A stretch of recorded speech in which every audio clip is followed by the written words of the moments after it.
से मिल रही बड़ी खबर के साथ, जहां पूर्व सीएम दिग्विजय सिंह ने गंभीर आरोप लगाए हैं। तो पीएफआई की आरएसएस से उन्होंने तुलना की है। अगर पीएफआई पर कार्रवाई की जा रही है तो आरएसएस पर भी कार्रवाई की जाए। ये दोनों धार्मिक उन्माद फैलाते हैं। उन्होंने कहा कि पीएफआई, आरएसएस और वीएचपी एक थाली के चट्टे बट्टे हैं। तो ग्वालियर से इस वक्त ये बड़ी खबर, बड़ा बयान आ रहा है, जहां पर पूर्व सीएम दिग्विजय सिंह का गंभीर आरोप है। उन्होंने कहा कि पीएफआई की उन्होंने आरएसएस से तुलना की है। कहा कि अगर पीएफआई पर कार्रवाई की जा रही है तो आरएसएस पर भी कार्रवाई की जाए। ये दोनों धार्मिक उन्माद फैलाते हैं। पीएफआई, आरएसएस और वीएचपी एक थाली के चट्टे बट्टे। जो नफरत फैलाए, जो हिंसा फैलाए, धार्मिक उन्माद फैलाए, उन सब के खिलाफ कार्रवाई होना चाहिए। इनके खिलाफ कार्रवाई हो रही है तो संघ के खिलाफ कार्रवाई क्यों नहीं हो रही है? विश्व हिंदू परिषद के खिलाफ कार्रवाई क्यों नहीं हो रही? उनके खिलाफ भी होना चाहिए। निश्चित तौर पे जो नफरत फैलाता है, धार्मिक उन्माद फैलाता है, वो एक थाली के चट्टे बट्टे हैं, एक दूसरे के पूरक है। भोपाल से बड़ी खबर, नगरीय प्रशासन मंत्री भूपेंद्र सिंह का बड़ा बयान। तो पीएफआई मामले पर उन्होंने कहा, पीएफआई के निशाने पर बीजेपी और आरएसएस के कई दफ्तर थे। देश विरोधी गतिविधियों में लिप्त था पीएफआई और कई ताकतें भारत को इस्लामिक कंट्री बनाना चाहती है। उन्होंने कहा कि बीजेपी की सरकार ने मुस्लिमों का विकास किया है और देश में आतंकवादी गतिविधियों को बर्दाश्त नहीं किया जाएगा। सामने आ गया है कि पीएफआई जो है ये विदेशी फंडिंग हो रही थी और ये जो एक कुछ ताकतें भारत को इस्लामिक राष्ट्र बनाने का षड्यंत्र कर रही है, उसमें पीएफआई के लोग भी शामिल थे। पीएफआई के माध्यम से आतंकवादी गतिविधियां देश में चलाई जा रही थी और हमारे संघ के और भारतीय जनता पार्टी के अनेक नेता उनके निशाने पर थे और इसलिए एक बड़े षड्यंत्र का खुलासा हुआ है। विदेशी फंडिंग भी वहाँ पर हो रही थी और इसलिए ऐसी ताकतें, ये सब हम सबके सामने है कि कुछ ताकतें ऐसी हैं जो हमारे देश को फिर से गुलाम बनाना चाहती हैं और ये भारत की सरकार ने सख्त निर्णय जो लिया है, हम उसका स्वागत करते हैं। तो भूपेंद्र सिंह का बयान आपने सुना और इस बयान पर कांग्रेस ने पलटवार किया है। कहा है कि हम कानून के साथ है, के मिश्रा ने कहा। और बीजेपी सरकार में 276 दंगे हुए, उसका जिम्मेदार कौन? जो देशद्रोही है उन पर कार्रवाई हो, के मिश्रा ने कहा है। पिछले 17-18 कोई भी व्यक्ति यदि कानून तोड़ता है तो हम उसके खिलाफ हैं, मगर भूपेंद्र सिंह जी जैसे मंत्रियों ने या भारतीय जनता पार्टी के नेताओं ने ही मध्य प्रदेश में पिछले 17-18 सालों में 276 दंगे करवाए हैं। सरकार या सरकार में बैठ इसी खबर पर ज्यादा अपडेट के साथ हमारे साथ एग्जीक्यूटिव एडिटर मनोज सैनी जी हमारे साथ जुड़ गए। मनोज सैनी जी, सबसे बड़ा सवाल तो ये कि पूर्व सीएम दिग्विजय सिंह ने गंभीर आरोप लगाए हैं, पीएफआई की तुलना आरएसएस से की है। इसके साथ ही पीएफआई को लेकर बीजेपी, कांग्रेस दोनों ही की तरफ से बयानबाजी शुरू हो गई है। देखिए, पीएफआई का मसला जब से आया है तो कई ऐसे खुलासे हुए हैं और जुलाई में जब प्रधानमंत्री नरेंद्र मोदी बिहार पहुंचे थे, उस दौरान उनकी रैली को निशाना बनाया जा सकता था। जैसी बातें सामने आई, खुलासा हुआ है और उसके बाद वहां से फिर एक व्यक्ति की गिरफ्तारी हुई। धीरे धीरे कर करीब 13 ऐसे राज्य है जहां पर कार्रवाई की गई। पीएफआई की 106 लोगों को अरेस्ट किया गया है।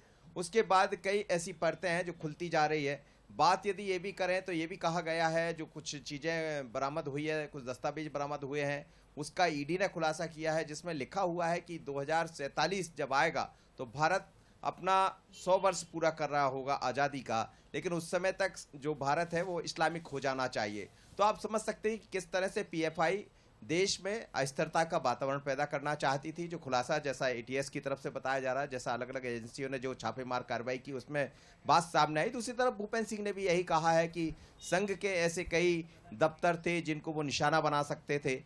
तो एक तरह से कार्रवाई बहुत अच्छी हुई, लेकिन दिग्विजय सिंह के निशाने पर संघ हमेशा होते हैं और उन्होंने ये भी कहा कि संघ की तुलना पीएफआई से कर दी कि जो भी दंगा फैलाता है उस पर कार्रवाई होना चाहिए, चाहे पीएफआई हो या फिर संघ हो, तो संघ से पीएफआई की तुलना करना कहां तक उचित है। इसी को लेकर अब सियासत घर में भारतीय जनता पार्टी, कांग्रेस दोनों एक दूसरे के आमने सामने हैं और दिग्विजय सिंह की पहली बार नहीं है, जब भी कोई बात होती है तो निशाना निश्चित रूप से संघ पर ही होता है। उन्होंने बात वो भी की कि संघ प्रमुख अब पहुंच रहे हैं, मस्जिद पहुंच रहे हैं और ये भारत जोड़ो यात्रा का असर है।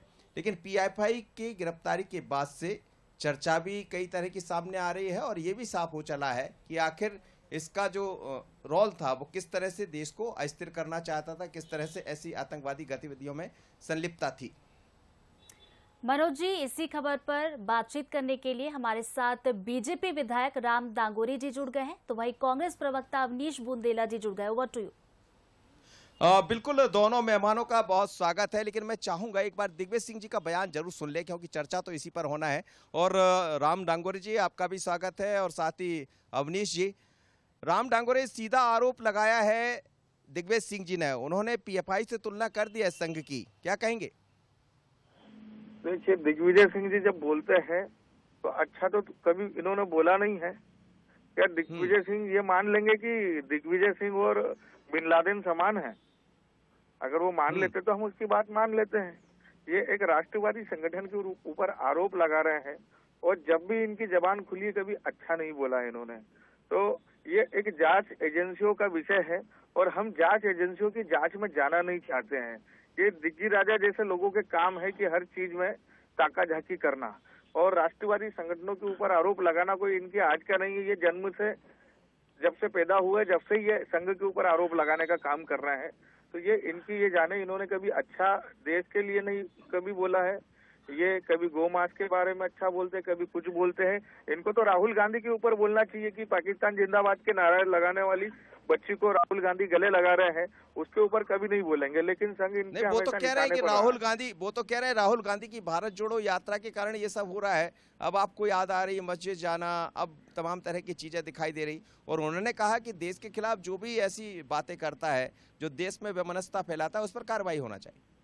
राष्ट्रीय स्वयंसेवक संघ ने संविधान का हमेशा सम्मान करा है और सभी धर्मों का सम्मान करता है। हम हमारी संस्कृति को आगे बढ़ाने का काम कर रहे हैं और अपनी संस्कृति को, अपने धर्म का प्रचार करना कभी गलत नहीं होता है। ये हमें हमारे संविधान ने स्वतंत्रता दी है। दिग्विजय सिंह होते हुए हम पर आरोप लगाने वाले हैं। चलिए सुन लीजिए एक बार दिग्विजय सिंह ने क्या कहा, जरा सुन लीजिए, फिर मैं अवनीश बुंदेला के पास भी चलूंगा। सुन लीजिए दिग्विजय सिंह ने क्या कहा।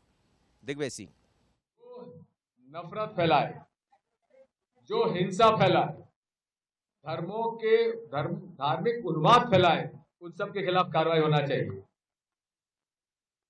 इनके खिलाफ कार्रवाई हो रही है तो संघ के खिलाफ कार्रवाई क्यों नहीं हो रही है? विश्व हिंदू परिषद के खिलाफ कार्रवाई क्यों नहीं हो रही? उनके खिलाफ भी होना चाहिए। निश्चित तौर पे जो नफरत फैलाता है, धार्मिक उन्माद फैलाता है, वो एक थाली के चट्टे बट्टे हैं। चलिए, एक ही थाली के चट्टे बट्टे हैं, ऐसा दिग्विजय सिंह का कहना है, और जो धार्मिक उन्माद फैलाता है उन पर कार्रवाई होना चाहिए। लेकिन अवनीश बुंदेला जी, पीएफआई से तुलना करना संघ की, क्या ये उचित है? जैसा राम डांगोरे कह रहे थे कि शुरुआत से निशाने पर हमेशा संघ रहता है दिग्विजय सिंह जी के, तो ऐसा क्या है? देखिए, पहली बात तो मनोज जी स्पष्ट किया उन्होंने कि पीएफआई एक आतंकवादी संगठन है और उस पर कार्रवाई अगर कर रहे हैं तो क्योंकि आतंकवादी संगठन आरएसएस भी है। आप देखें, आरएसएस पर अब तक देश में 3 बार प्रतिबंध लगा है। सबसे पहले जब महात्मा गांधी की हत्या हुई थी तब प्रतिबंध लगा, और प्रतिबंध लगाया था सरदार वल्लभ भाई पटेल ने, जिनकी मोदी सरकार ने एक बहुत बड़ी मूर्ति स्थापित की गुजरात में, क्योंकि इनका कुछ इतिहास है नहीं। ये हमारे आपने कहा आतंकवादी संगठन है संघ। बिल्कुल, मैं स्पष्ट कह रहा हूँ। देखिए, कहीं ना धार्मिक उन्माद फैलाना, देखिए आप बताएं, हमारे भोपाल की सांसद है प्रज्ञा ठाकुर, वो क्या है? आतंकवाद के आरोप थे उन पर, उनको टिकट देकर सांसद पहुंचाया। मोदी जी ने खुद कहा कि मैं उनको मन से कहीं माफ नहीं कर पाऊंगा। तो मुझे बताएं, राजा जैसा आदमी कैसे हार गया उनसे? अगर हम गलत काम करते हैं तो अरे साधी प्रज्ञा से कैसे हार गया? देखो सुनो, ये तुमको सोचना चाहिए। और जरा आप मनोज जी से बात कीजिए। राष्ट्रीय स्वयंसेवक संघ एक राष्ट्रभक्त संगठन है, समझ गए आप? और अरे सुनो विधायक, तुम एक बात सुनो, सुनिए विधायक जी, सुन लीजिए, बात सुन लो। जब बकर मत करो, यही आतंकवाद है तुम लोग करते हो। ये जो बकर कर रहे हो ना तुम, यही आतंकवाद है और यही तुम्हारा आरएसएस को हिंदू पर रखकर रूप है। आतंकवादी हो नहीं, ये बात करने का ठीक नहीं ना तरीका दोनों के लिए, आप समझिए। लेकिन आतंकवादी बोल रही है मनोज जी शुरुआत किसने की मुझे बताएं। आपने कह दिया तरीका ठीक नहीं मनोज जी, मैंने की शुरुआत? मैंने धीरता से उनको सुना कि नहीं सुना? ये नहीं, आपने संघ को आतंकवादी कह दिया, संघ को आतंकवादी कह दिया, मैं इसलिए कह वो रहा हूँ ऑब्जेक्शन है। आतंकवादी। हाँ हाँ 10 बार गुस्सा होंगे, तुमको तो पाकिस्तान जिंदाबाद बोलने वाले लोग पसंद है, उनको गले लगाओ, उनके घर खाना खाओ, तुमको गोमांस पसंद है, इसके अलावा तुम करते क्या हो? और तुम्हारा नेता स्टेटमेंट देते हैं, इतने बुद्धिजीवी सफेद बाल वाले नेता स्टेटमेंट देते हैं, तुमको पाकिस्तान जिंदाबाद बोलने वाले लोग पसंद है, तुमको ओसामा बिन लादेन जैसे आतंकवादी को जी लगा करके बोलने वाले सही। लोग पसंद है, तो तुमको दोनों मेहमान संयम से बात कीजिए ना, बात रखिए, अपनी बात रखिए। किसी को हम ऐसा थोड़ी कि पीएफआई की तुलना संघ से आप कर रहे हैं, ऊपर से आतंक। जी ये विधायक हैं कि क्या हैं, ये मैं समझ सकता हूँ किस तरह के विधायक होंगे।